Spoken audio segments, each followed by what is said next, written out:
Well, hi, it's Mark. I am the amateur cowboy and doing something a lot of fun here. I'm riding my horse Bull and I've got Molly the mule following us.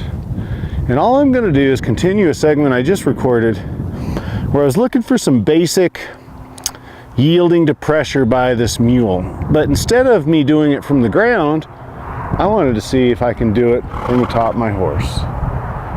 And that should be a lot of fun. So we can just start right here. Can I get her to respond to pressure to slow down or go backwards? And that's usually not a problem with her. Sometimes the problem with her is coming forwards. You know, we've all seen those cartoons of the mule with its butt sitting down on the ground and the poor miner trying to pull that mule forward, and the mule is saying not a chance. But this mule here, Molly, she's not that bad. So what we're going to do here is I'm just going to set us up. Ooh, attaboy. So we're kind of set up here nicely to do a yielding of her forequarter. So I'm just going to see if I can just push her shoulder a little bit, and right there. Now, I'm sorry Bull's in the way, but I hope you could see that. And now I'm going to spin around like this, and I'm going to try to push that hindquarter there. And she's crossing that under nicely. That's good. So I feel good about those things. Can I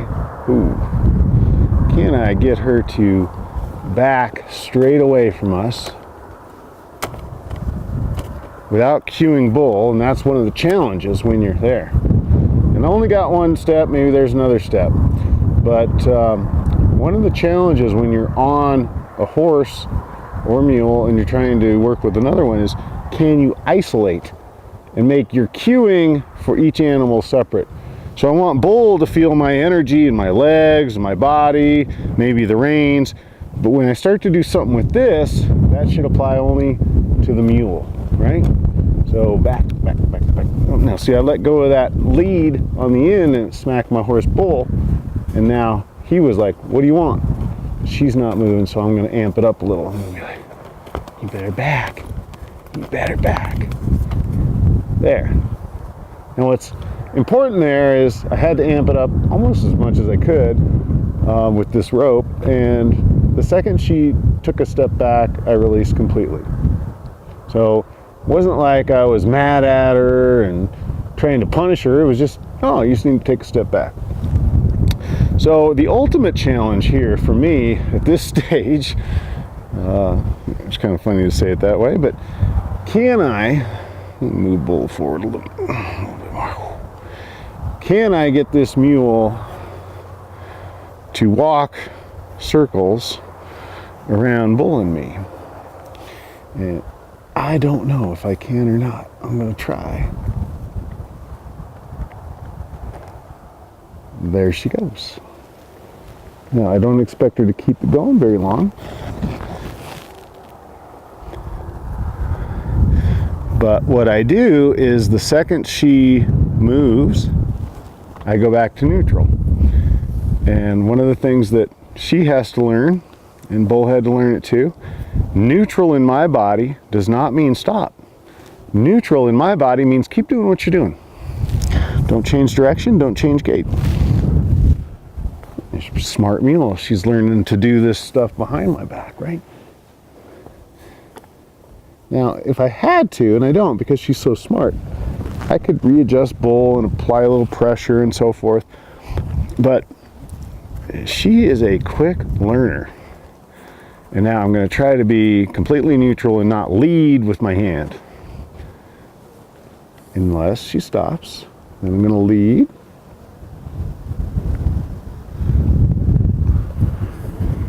There. And then back to neutral. You know, the temptation here is to always kind of urge them on, like, oh, don't stop, don't stop, don't stop. But that's exactly the wrong thing we should not do that, because it'd be like having your horse going up a hill on a trail and you having to keep kicking and nagging like, go up the hill. You don't want to have to do that. It's like cruise control. Once you set it, you want to forget about it.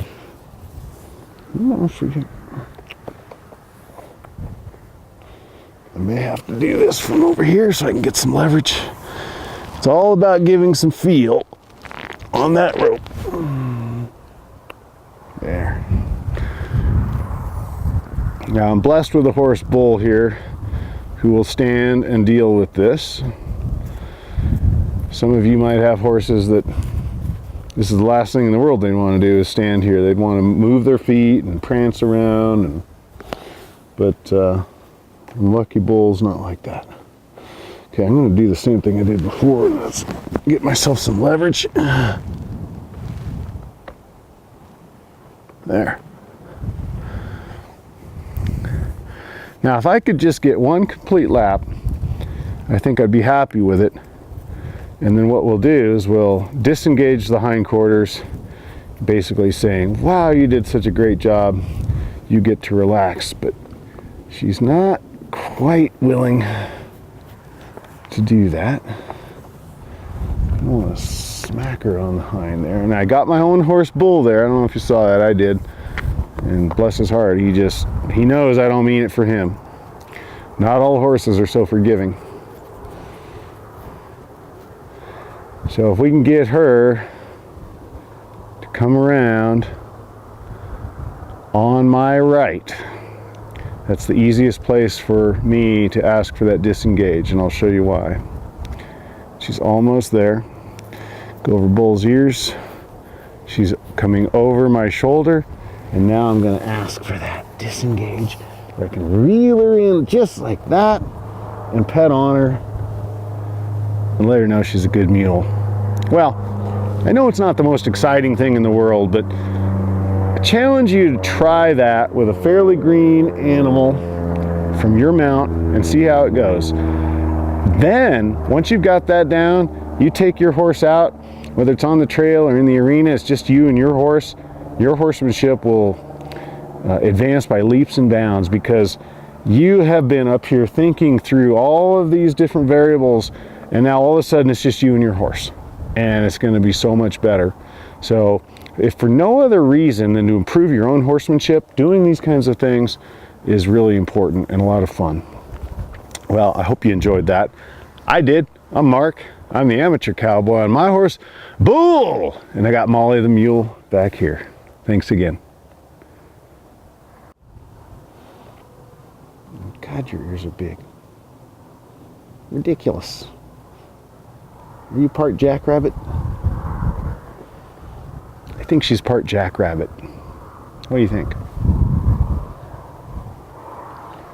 Part jackalope. She got the furriest forehead I've ever seen on any animal. Get your hands warm.